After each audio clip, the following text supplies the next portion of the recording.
নমস্কার বন্ধুরা, আশা করি আপনারা সকলেই ভালো আছেন এবং সুস্থ আছেন। আপনাদের সকলকে জানাই রাধাকৃষ্ণ চ্যানেলে স্বাগত। মহাভারতে যুদ্ধের শুরুর আগে শ্রীকৃষ্ণ সব মহারথীদের পর্যায়ক্রমে জিজ্ঞাসা করেছিলেন যে তাদের একা যুদ্ধ শেষ করতে কত সময় লাগবে। ভীম জবাব দিয়েছিলেন তার 20 দিন লাগবে। দ্রোণাচার্য বলেছিলেন 25 দিন সময় নেবেন। কর্ণ বলেছিলেন 24 দিন এবং অর্জুন বলেছিলেন যে তার 28 দিন সময় লাগবে।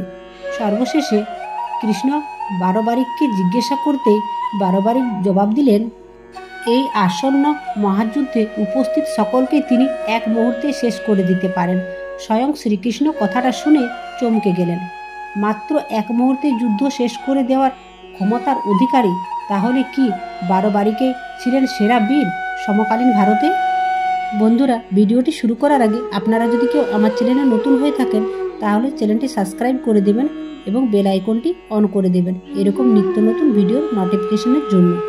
আর ভিডিওটি ভালো লাগলে লাইক কমেন্ট শেয়ার করবেন। তাহলে চলুন ভিডিওটি শুরু করা যাক।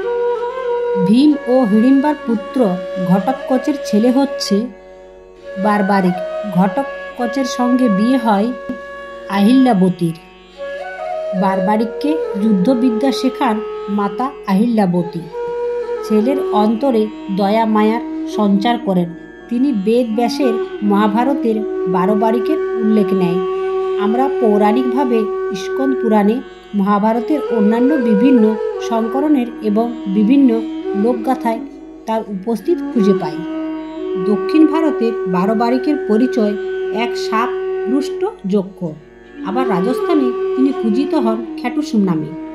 পিতামহী হিড়িম্বার বারবারিককে ছোটবেলা থেকে ধর্মীয় আধ্যাত্মিক জ্ঞান প্রদান করতে থাকেন। বারবারিক একদিন জিজ্ঞাসা করলেন হিড়ম্বকে মোক্ষ প্রাপ্তির সবচেয়ে সহজ উপায় কি? হিড়ম্বা বললেন, যদি তুমি ভগবান শ্রীকৃষ্ণের হাতে বীরগতি প্রাপ্ত হও তবে মোক্ষ লাভ ঘটবে। এরপর দিব্যা অস্ত্র বলীয়ান হওয়ার জন্য তিনি সিদ্ধিমাতার মতান্তরে মহাদেবের আরাধনা শুরু করেন। সাধনায় তুষ্ট হয়ে সিদ্ধিদাতা অদ্ভুত 3টি বাণ তাকে দিলেন। প্রথম বাণ শত্রুপক্ষের সকলকে চিহ্নিত করে, দ্বিতীয় বাণ নিজ পক্ষের যোদ্ধাদের চিহ্নিত করে যারা সুরক্ষিত থাকবে, আর তৃতীয় বাণ চিহ্নিত সকল শত্রুকে ধ্বংস করে। এই 3 বাণের কারণে বারবারিক তখন অজয়। এদিকে কুরুক্ষেত্রে বেজে উঠেছে যুদ্ধের ভেরি। বারবারিক তার অমোঘ অস্ত্র নিয়ে চললেন যুদ্ধে যোগ দিতে। আর কেউ না জানালে কৃষ্ণ জানাতেন যুদ্ধে বারবারিক যোগ দিলে যুদ্ধ নিমিষে শেষ হবে এবং ধর্ম স্থাপনের ক্ষেত্রে কৃষ্ণের তৈরি সকল সমীকরণ পাল্টে যাবে। তাই যে কোনোভাবে বারবারিককে যুদ্ধে যোগদান বিরত করতে হবে। শ্রীকৃষ্ণ তখন এক ব্রাহ্মণের ছদ্মবেশ ধারণ করে কুরুক্ষেত্রের দিকে আসতে থাকে। বারবারিকের সামনে উপস্থিত হলেন। তাকে জিজ্ঞাসা করলেন, তুমি যুদ্ধ করতে যাচ্ছ, কিন্তু তোমার সাথে সৈন্য অস্ত্রশস্ত্র কোথায়? বালক উত্তর করল, আমার কোনো সৈন্যের প্রয়োজন নেই। আমি আমার এই 3টি বোনের দ্বারা নিমিষে কুরুক্ষেত্রের যুদ্ধ শেষ করে দিতে পারি। সম্বিত হয়ে গেলেন শ্রীকৃষ্ণ উত্তর শুনে। আগ্রহী হলেন বারবারিকের বাণের কার্যকারিতা পরীক্ষা করতে। বারবারিককে বললেন যে অসুস্থ গাছের নিচে আমরা দাঁড়িয়ে আছি তার সবুজ সব পাতাকে একটি মাত্র তীরে গেঁথে দেওয়া।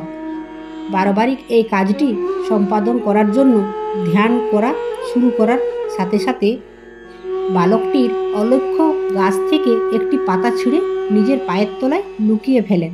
শ্রীকৃষ্ণ প্রথম তীরটি ছোড়ার পর সেটি চোখের নিমিষে গাছের সবকটি পাতাকে চিহ্নিত করে শ্রীকৃষ্ণের পায়ের ঠিক ওপরে দাঁড়িয়ে পড়ে।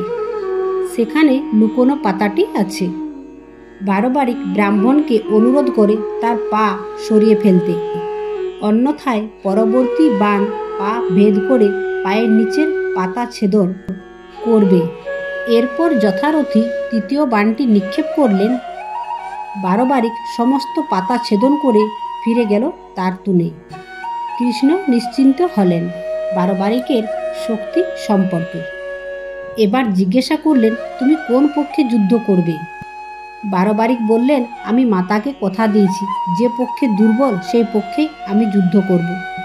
কৌরব পক্ষে 11 অক্ষৌহিণী সেনা, অপরদিকে পাণ্ডবদের মোটে 7 অক্ষৌহিণী সেনা।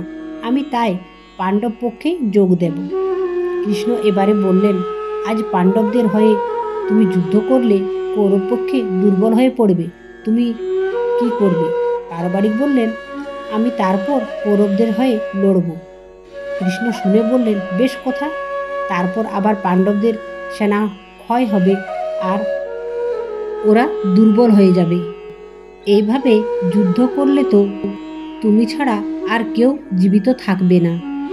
বারবারিক শঙ্কিত হয়ে জিজ্ঞাসা করলেন, তবে উপায় কি? শ্রীকৃষ্ণ বললেন, এর সমাধান হলো যুদ্ধে অংশগ্রহণ না করা।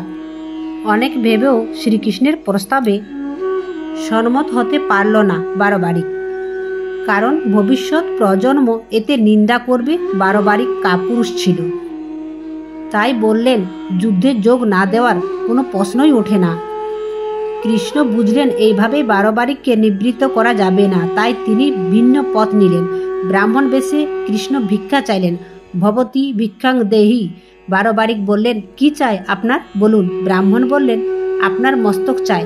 বারবারিক বুঝতে পারলেন ইনি কোনো সাধারণ ব্যক্তি নন, তাই পরিচয় জানতে চাইলেন ব্রাহ্মণের।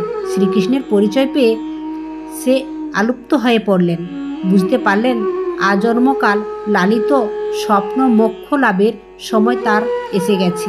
বারবারিক তার অন্তিম আর্য জানালেন, আমার মস্তক আপনি পাবেন, তবে কুরুক্ষেত্রের যুদ্ধ দেখার সময় খুব স্বাদ।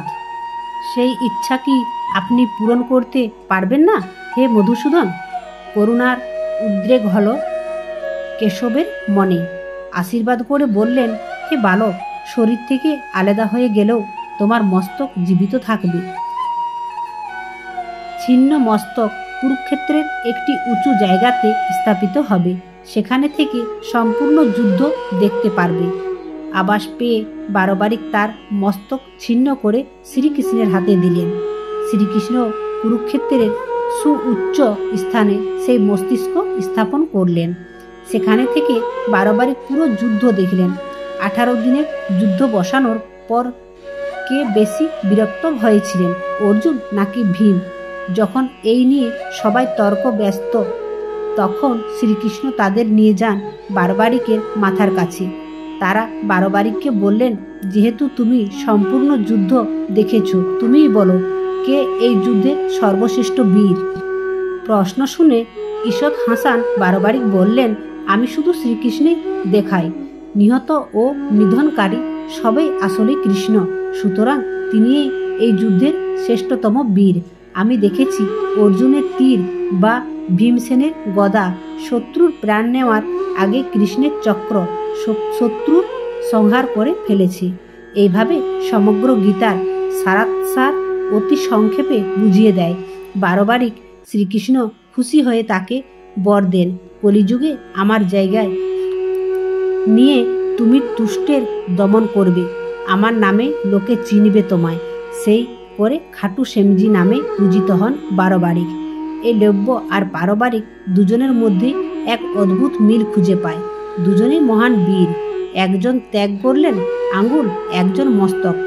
তবুও মহাকাব্যে উপস্থিতি থাকলেন তারা, যারা স্বার্থ ত্যাগ করেন তারা থেকে যান উপেক্ষিত। যুদ্ধে যুগে যুগে এই বোধ হয় নিয়ম। ভিডিওটি যদি আপনাদের ভালো লাগে তাহলে লাইক সাবস্ক্রাইব করবেন। জয় শ্রীকৃষ্ণ। রাধে রাধে।